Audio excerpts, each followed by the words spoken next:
It's time for Positively Kansas. Coming up, the mural craze has taken small-town Kansas by storm.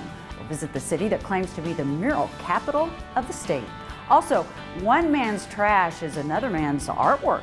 We'll meet the artist who's giving new life to old license plates. And we'll drop in on a brood of baby buzzards and a fascinating up-close look at nature in our Kansas Wild Edge Report. I'm Sierra Scott. A half hour of information and inspiration is queued up and ready to roll on this edition of Positively Kansas.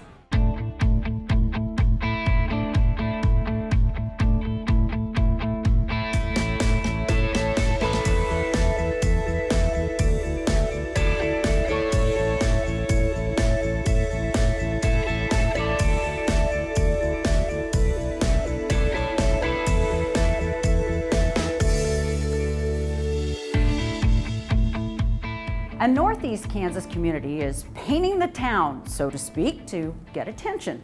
Clay Center, 30 miles north of Abilene, is embracing public art in the form of murals and in the process is making a name for itself.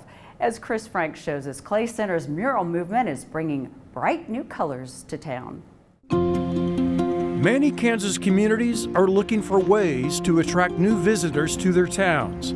Here on Positively Kansas, we've shown how cities like Salina and Cheney are embracing attention-getting murals, hoping to give tourists a reason to stop and look.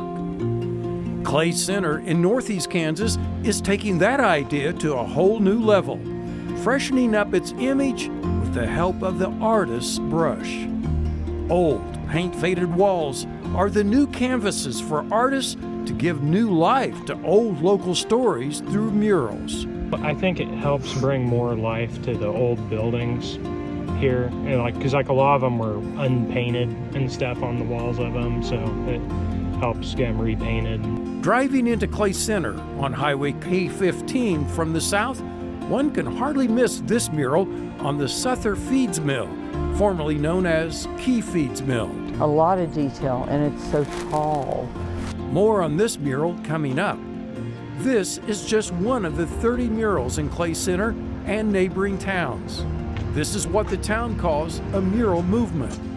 All the town's murals started from a simple idea that took on a life of its own. The idea for the mural movement started back in 2019. Our Rotary Club here in Clay Center does a project each year where the president of the club gets to choose the particular project, and I was the president back in 2019, 2020, that lovely time frame back when COVID was around. And our main project was to install one mural. This Sunflower State of Mind mural was that first mural idea. The artists featuring the state flower, the wild sunflower, and state bird, the western meadowlark. It's easily seen on a building across from the courthouse square. And though this was the first mural idea, it wasn't the first to be painted here. This actually became the 25th mural by the time it was completed. That one mural kind of snowballed, if you will, into over 30 today. Clay Center started first with a simple greetings mural. Our first mural was kind of a postcard style mural, greetings from Clay Center. The bright red color base stands out over the otherwise drab colored wall. The artists shown in this time-lapse video portray in the lettering both the rural Kansas setting in Clay County and the animals in the town's zoo. But this one, they're beautiful. They enhance Clay Center. Just the enthusiasm we received from that and the donations just poured in, we kind of realized we might be onto something, and we just kind of kept designing more and more and more. And I would say just the overwhelming generosity and enthusiasm from our Clay Center community, really, the credit goes out to them. The greetings mural was being painted while at the same time another artist was collecting old Kansas license plates for a mural representing the K-15 highway going through town. Artist William Counter of Chapman used 200 license plates to bring this mural to life. Like all the other artists, Counter has signature murals in other Kansas communities. What we think is unique about Clay Center is I mean, we're like a lot of small towns across Kansas, but what we think is unique with our mural situation is, to have 25, 30 murals in really a town our size is really unique, and most of them are walkable in our downtown district. Clay Center is a town of 4,300 in the 2020 census. It's the county seat of Clay County, population just over 8,000. The downtown is centered around its courthouse square. And though there isn't a large population to draw from, Hubka says local residents and former residents are very supportive of these projects with donations to hire artists. But in the beginning, Hubka says artists wouldn't even return their calls. When the project first started, it was really difficult to get an artist willing to come to Clay Center. We knew that we wanted to hire a professional artist to get the one mural done. And we reached out to maybe a dozen artists across the state and got told no several times. He says many artists ghosted them at first, avoiding all contact. So, Hubka says committee members reached out to artists who had painted murals in Abilene, 36 miles to the south of Clay Center. Whitney Kerr III of Kansas City painted this Abilene mural inspired from a vintage postcard, as well as this train mural celebrating the cattle trains when Abilene was the railhead for the Texas cattle drives. William Counter of Chapman painted the large mural of Wild Bill Hickok, Abilene's famed town marshal during Abilene's cattle drive era. Counter painted the Kansas Stamp mural in Clay Center. We thought if they were willing to do a mural in Abilene, maybe they'd consider doing it in Clay Center, and they did. And once those artists painted murals in Clay Center, it seemed to open the doors to get other artists interested in doing artwork here. Since then, we've had artists from 7 different states, and we've actually had artists from across the country that have wanted to come to Clay Center, including one from Virginia that wants to paint a mural in all 50 states. So we've even had somebody from overseas that has wanted to come to Clay Center. So it's kind of become a destination not only for tourists, but for artists as well. It's as if the floodgates opened.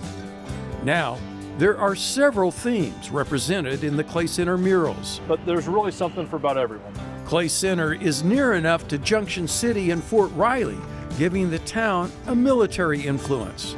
Fort Riley's not very far from here, and we have the raising of the flag on Iwo Jima atop Mount Suribachi, which is a really neat one for, which brings out a lot of the patriotism.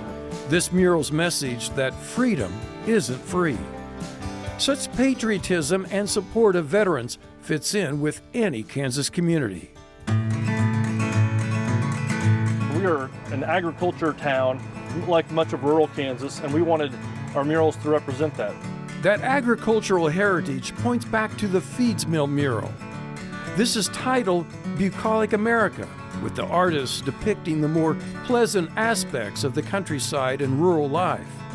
5 artists, 3 from Kansas City, 1 from Denver, and 1 from Los Angeles painted this. If you see it in person, you wouldn't believe that a person or persons could paint that. The painting of the Bucolic America mural captured a fair amount of attention in this northeast Kansas region.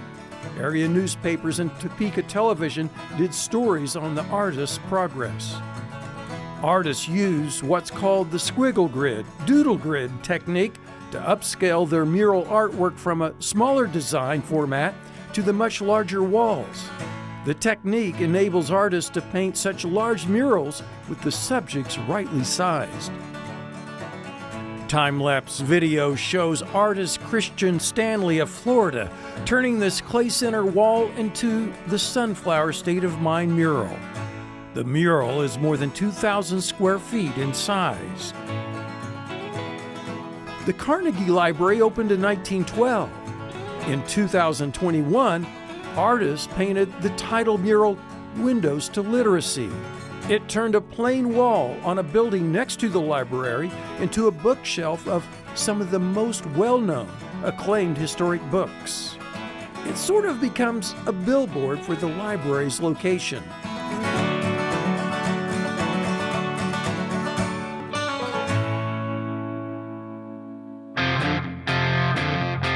The Avery Auto Parts store has murals on 2 outdoor walls.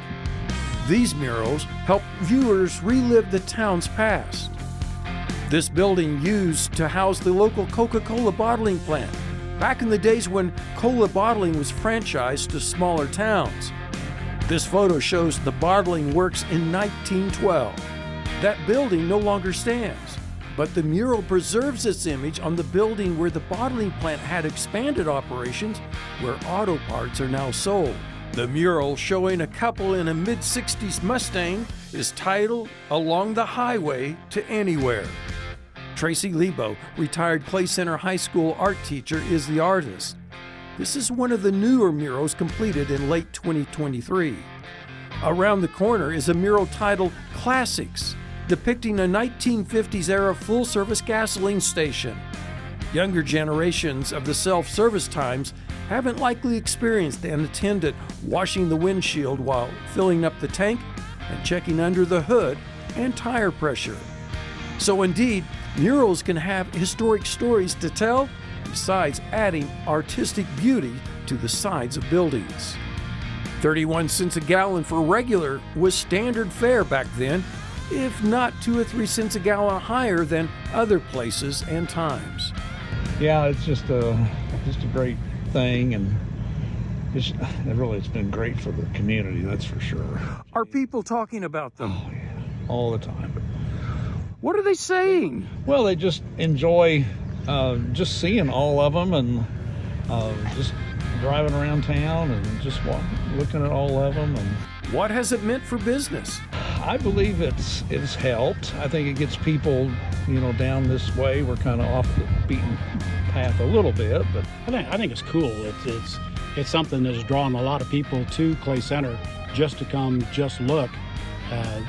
Lawrence, what he did here at the auto parts is probably 2 of my most favorite ones because I'm an old car guy. I like a lot of them. Ginger Walker, owner of Ginger's Uptown, a large Clay Center boutique, says the murals are good for business. The summertime is huge for murals, and that because people bring their friends, girlfriend day, family day, and they walk around and do all the fun stuff. And yeah, people love them. They go get the maps, or you can do the QR code on the building and pull it up on your phone and go look around. But we get a lot of people in the store a lot of people that are looking at the murals, and we get a lot of people that are in the store that maybe don't even know about them and see them and ask about them. So I think it's exciting when you're the size of our town that you can invite people to come visit, and I think it's unique to have so many places across the county that encourages people to see not just the downtown but other parts of our nice little community. And yet, with 30 murals completed, the town wants more. We are not done yet. We do have one more big one in the works. There's a big CVA steel grain bin right here near downtown, and we've got a design for it, and we just got a little fundraising yet to do for that one, but we anticipate that one to get wrapped up here in the spring of 2024. Hubka says with more than 30 murals in Clay County, there is something to interest every visitor. And still, there's no shortage of buildings with blank walls just waiting to become the next canvases for mural artists. In Clay Center for Positively Kansas, this is Chris Frank reporting. The Kansas Arts Commission has helped fund over 41 murals in 26 communities. You'll find an interactive map that lists them all at kansascommerce.gov.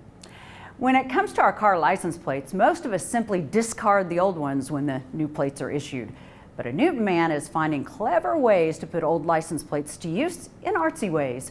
Chris Frank has our story.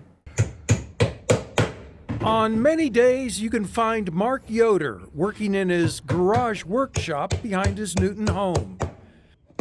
This is a dedicated manufacturing site for his cottage business, when Yoder doesn't need to park a car inside. And what's that business, you ask? Well, you might say it's for the birds. And this is, I call it a duplex. Yoder makes birdhouses, among other things. I kind of got the idea of birdhouses years ago. My dad makes them and he still does. But there's a twist. Yoder couples his love for collecting vehicle license plates with his birdhouse and artsy crafts making.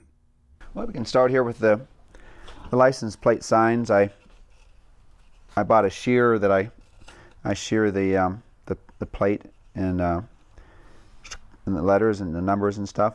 Yoder's product name brand is officially licensed products. You actually have a friend that's a Raiders fan. I do. I have several, actually.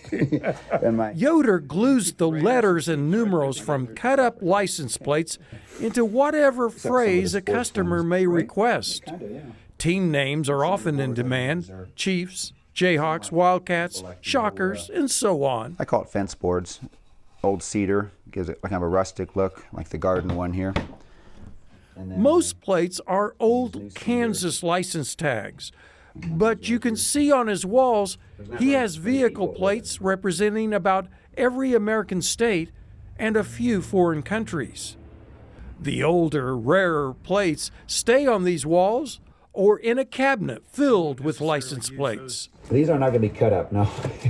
They will not be a rooftop. Now, Yoder grew up in Ohio before moving to Kansas to go to Heston College. That's why he has so many Ohio plates. Some of these were passed down from his grandfather. And this one here is 100 years old already. These will never be cut up. In fact, I'll never sell them. So they'll go to my kids someday. That makes Yoder one of the many license plate collectors in the country. Here's some history knowledge on vehicle plates you may not have known. France was first to mandate license plates on all vehicles nationwide in 1893. New York was the first American state to require cars be registered in 1901, according to Bumper.com, which also says by 1918, all 48 contiguous states in the U.S. were requiring vehicle license plates. I think they're probably made in prisons. According to the American Civil Liberties Union, ACLU, prison inmates in about 37 states make all their states' license plates. Kansas Department of Corrections tells us Kansas inmates made license plates from 1957 to 1975. That's when production was moved to Center Industries in South Wichita. Now, it wasn't until the 1950s standards came in for the size and materials for the plates. Car owners used to change out plates every year, explaining why there are so many old plates available. 1975 was the last year for an annual Kansas license plate. 5 years, sometimes 10 years, they leave a tag on a car. Then in 1976, Kansas went to multi-year plates and issued annual adhesive stickers to the owners. It's been that way ever since. I don't like to cut up old tags like from the 60s and 50s, unless they're already damaged really bad, but I can sell those to people that have cars that want to issue them on their car. But Yoder also sees the value of slicing up the more common, non-collectible plates. And then I keep my letters. He harvests and saves the letters and numbers to make vanity wall hangings. There's always a dog mom. Most of his plates come from customers' special orders. Jeep Girl, those were really good sellers. Oops, he'll have to rearrange the lettering on Girl unless that's the way it was ordered. Now you can see the lettering on the wall hangings may have slices from several different states. That can make them conversation pieces, with house guests guessing what states are represented. This one is Arizona, and we got Missouri, Alabama. They are actually threes upside down, which make good E's. This is the Peach State, which is Georgia, Kansas. Sometimes it's a challenge for Yoder to recognize a state's lettering. I don't remember. But And back to the birdhouses and bird feeders. But this is a 130-year-old barnwood, so it's coming back to life. So A vehicle plate for a roof gives the birdhouse a unique look. After all, license plates are designed for unique assigned identification. Now, if only birds could read, they would never get confused over which house is theirs. The last thing to install is the perch, which is a repurposed spark plug. It's all ready to go. It's ready for a new owner to hang up and wait for a new bird family to move in. He estimates building 200 birdhouses and feeders so far. And that's not all. This is one of the first things I made out of a license plate was the dustpan. I never knew there were so many things you could make with old license plates. Why there's no two the same. You may see his officially licensed products at Harvey County crafts fairs or at flea markets and antique stores in Newton. In Newton, this is Chris Frank for Positively Kansas. Speaking of birdhouses, photojournalist Mike Blair came across a family of buzzards living in an old barn.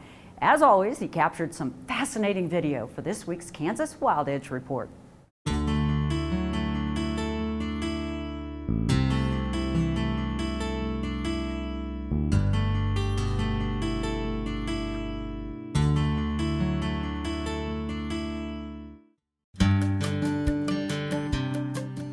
She breaks the tree line at 9 a.m., winging overhead to check the barn on her way to breakfast. She's eating for 3. 2 chicks wait below in the empty shed, hatched there on a bare floor several weeks ago. Oddly, she and her mate roost several miles from the nest, leaving their young to spend each night alone. But growing quickly, they depend on her to bring their meals each day. She briefly stops to perch and survey her temporary home, but for now she doesn't visit. Soon she sails on, looking for the scent of decaying meat.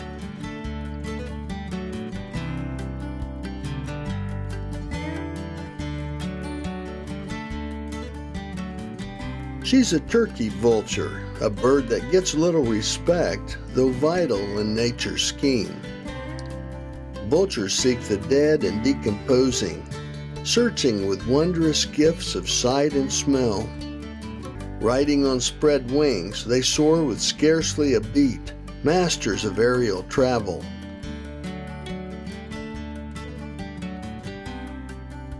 When kill is found, they alight to fill their crops with ghastly fare repellent to nearly all other living things. This quickly removes sources of potential disease.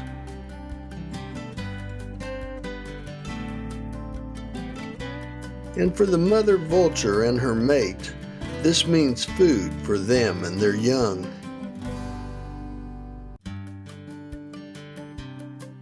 Back at the nest, the young are impatient. Still covered in thick, white down, they are weeks away from independence. The enclosed barn offers a measure of protection from predators, and they huddle together to sleep through each night.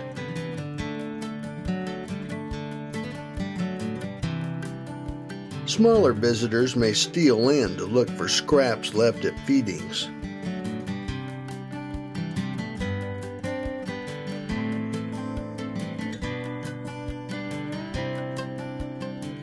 After sunrise, the young buzzards wait for hours, passing the time by strengthening young wings.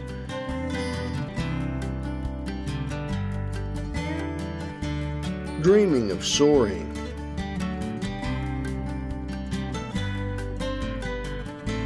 Idly playing.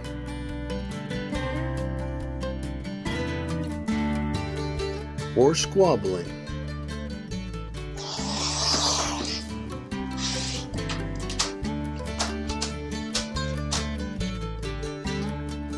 Mom and Dad, crops full of food, are on the way.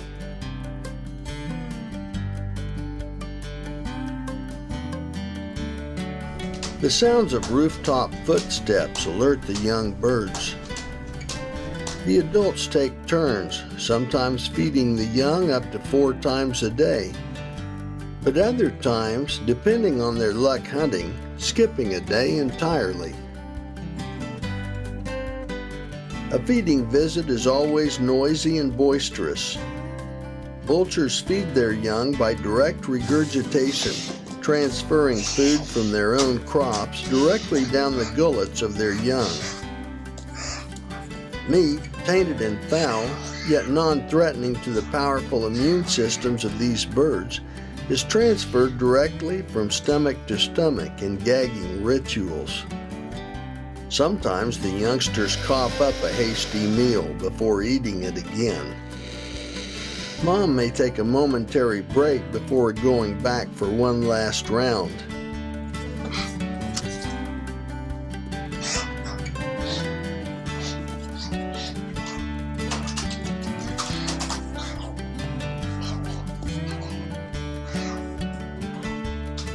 Once she has expelled all of her food, she's ready to soar again in search of her own daily rations, leaving the youngsters to another long wait for a sound of footsteps on the roof and food that only a buzzard could like. I'm Mike Blair for Positively Kansas. Well, that's a wrap for this week. Positively Kansas at kpts.org is our email address if you have a question, comment, or story idea. Thanks for watching. I'm Sierra Scott. We'll see you again soon.